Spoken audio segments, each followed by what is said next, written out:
Mam. Ne, ponovi vajo. Jaz sem mislil, da bom dobil kakšen drug šport, ki sem vsaj malo že ga kdaj sprobal.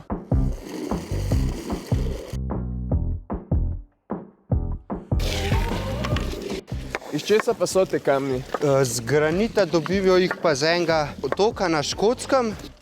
To je stara škotska igra.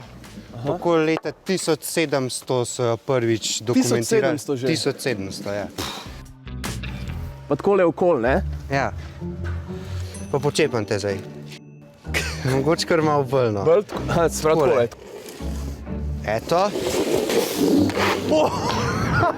Na začetku se mi je zdel malo čuden šport, ampak zdaj vidim, da je zelo dober in si želim, da bi tudi več ljudi to prišlo igrati.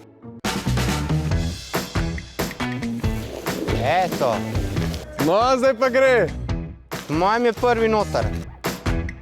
Na tekmi je vrgel isto, pa tega malo takole porinili noter z drugim. Aha, se pravi, da se en, Ja, pa da bi ga s točno tako močjo, da bi recimo... bito, ja. Ja. In s tistim kamnom pišeš pike, pa če bližje od nasprotnikovih, tlele s tem, če pa vržeš garda, pa pač ga zaščitaš, da ga ne more direktno zbiti. Ampak če jaz prav razumem, je to v bistvu ful taktičen šport. Ja, šah na ledu.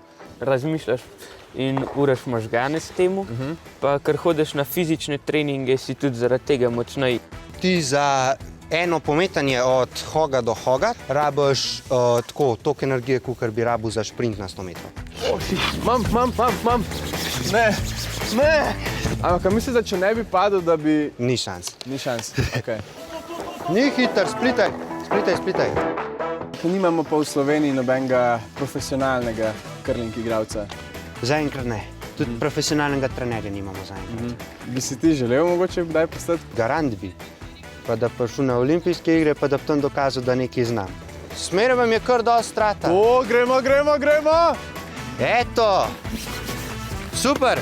To! Daj še pa noter.